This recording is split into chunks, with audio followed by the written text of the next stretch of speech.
Assalamualaikum warahmatullahi wabarakatuh. Kami dari kelompok etika profesi akan menjelaskan tentang banner yang kami buat. Di sini kami mengangkat untuk banner ini desainnya adalah professional engineer. Seperti yang dilihat di sini ada slogan yaitu Civil is us. Jiwa profesional harus ada dalam seorang engineer. Sipil harus profesional dan profesional adalah sipil. Seperti yang kita ketahui, sipil terdiri dari beberapa huruf yaitu C, I, V, I, L yang menggambarkan bagaimana seorang profesional engineer. Yang pertama ada C. Kompeten. Seorang engineer harus memiliki ilmu dasar keteknik sipilan. I. Innovation, yaitu seorang civil engineer selalu berpikir out of the box. V. Visioner. Seorang profesional engineer harus mampu mengantisipasi segala hal dalam jangka panjang. I. Integrity. Seorang engineer harus bersikap profesional dalam segala lingkupnya. And the last one is L. Leadership, seorang engineer harus memiliki jiwa yang mampu memimpin dirinya sendiri serta kelompok. Mungkin sekian dari kelompok kami. Civil Is us. Sekian dari kami. Terima kasih. Wassalamualaikum warahmatullahi wabarakatuh. Dadah. Nah, Dadah. Assalamualaikum warahmatullahi wabarakatuh. Pada kesempatan kali ini, kelompok kami ingin mempresentasikan peran mahasiswa dalam menerapkan etika dan moral yang baik di lingkungan akademis. Sebelumnya, izinkan kami untuk memperkenalkan diri terlebih dahulu. Perkenalkan, nama saya Akila Daifa Anjani dengan NIM 2020-09-1003. Perkenalkan, nama saya Arya Bima Sutoyo dengan NIM 2020-09-1009. Dan saya Zafara Linda Mufarihana Nugraha dengan NIM 2020-09-1043. Dan saya Faisal Adi Azahri dengan NIM 2020-09-10-46.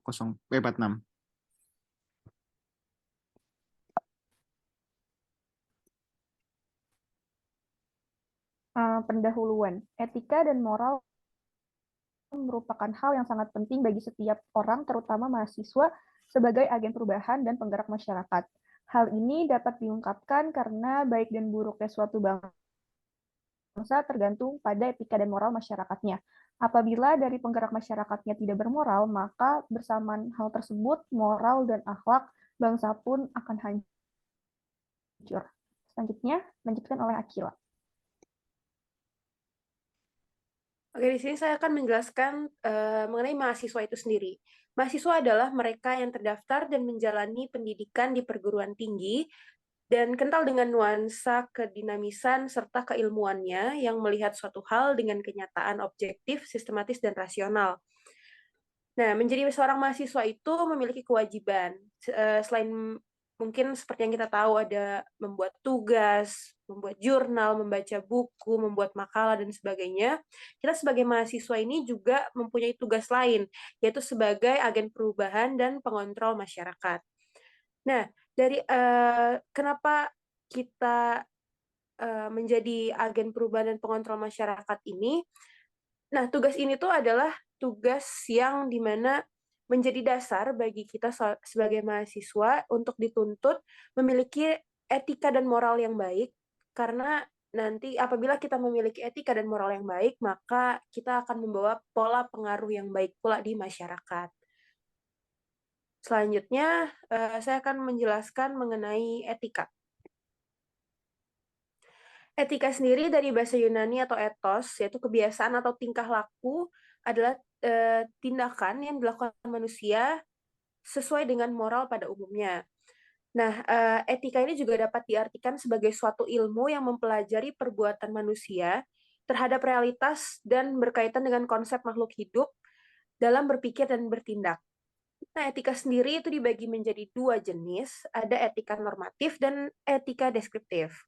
Untuk etika normatif sendiri ini, pengelompokan ukuran baik dan buruknya tindakan manusia, dan berdasarkan ini dibagi dua lagi, yaitu ada etika umum dan etika khusus. Nah, etika umum ini membahas tentang suatu kondisi manusia bertindak etis berdasarkan teori-teori dan prinsip moral. Sedangkan etika khusus ini dibagi lagi menjadi etika sosial, etika individu, dan etika terapan.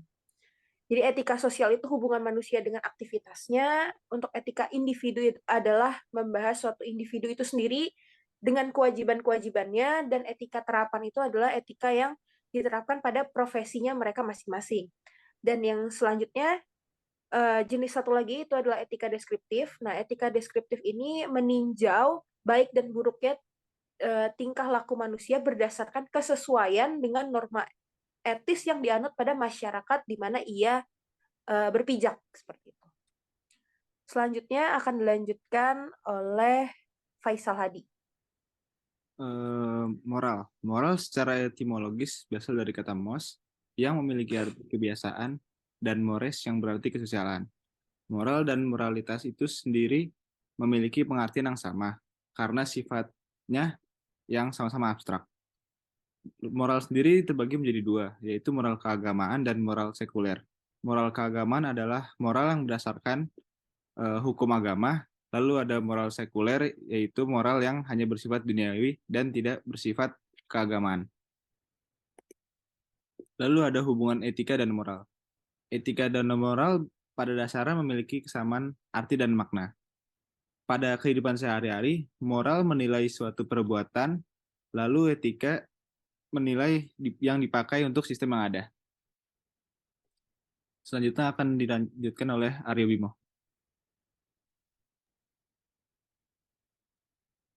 Baik, selanjutnya ada etika dan moral dalam lingkungan akademik. Yang pertama ada etika dosen. Seorang dosen seharusnya wajib atau seharusnya memiliki keinginan serta tujuan untuk meningkatkan kompetensi serta kualitas diri, agar pemberian serta penerimaan ilmu kepada mahasiswa dapat lebih berkualitas lagi. Lalu ada etika mahasiswa.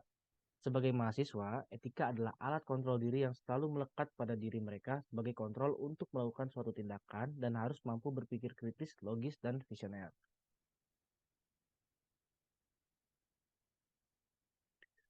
Selanjutnya ada contoh bermoral dan beretika yang baik. Seorang mahasiswa mendapatkan hak bebasan dalam proses pembelajaran harus disertai dengan tanggung jawab untuk memastikan bahwa segala sesuatu ditegakkan sesuai dengan etika akademik, norma, moral, dan aturan. Misal, mahasiswa memiliki akses ke perpustakaan, laboratorium, dan fasilitas lainnya. Namun, mahasiswa juga perlu merawatnya dan menggunakan secara efektif. Selanjutnya ada contoh beretika dan bermoral tidak baik. Seperti yang kita ketahui di luar sana, mahasiswa banyak melakukan kegiatan plagiarisme. Nah, plagiarisme mahasiswa terkait erat dengan program kuliah akademik. Sebagai bagian dari proses pembelajaran, mahasiswa harus belajar dalam waktu yang lama. Plagiarisme juga dapat dicirikan sebagai tindakan ketidakjujuran akademik dan pelanggaran etika moral. Selanjutnya akan dijelaskan oleh teman saya, yaitu Zafara Olinda.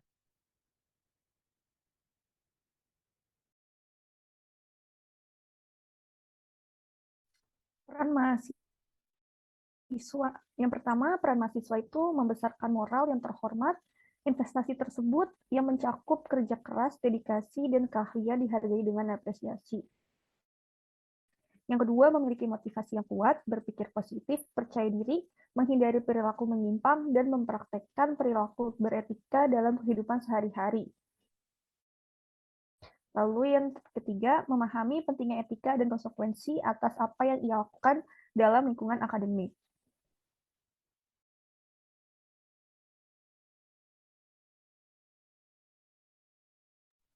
Kesimpulan yang kami dapat adalah mahasiswa dan etika sangat erat kaitannya karena etika dapat mengendalikan mahasiswa agar tidak melakukan hal-hal yang dapat merugikan banyak pihak. Misalnya ketika siswa menunjukkan bahwa mereka tidak melakukan pelanggaran hukum, etika dapat diperiksa. Sekian dari kelompok kami, kurang lebihan mohon maaf. Wassalamualaikum warahmatullahi wabarakatuh.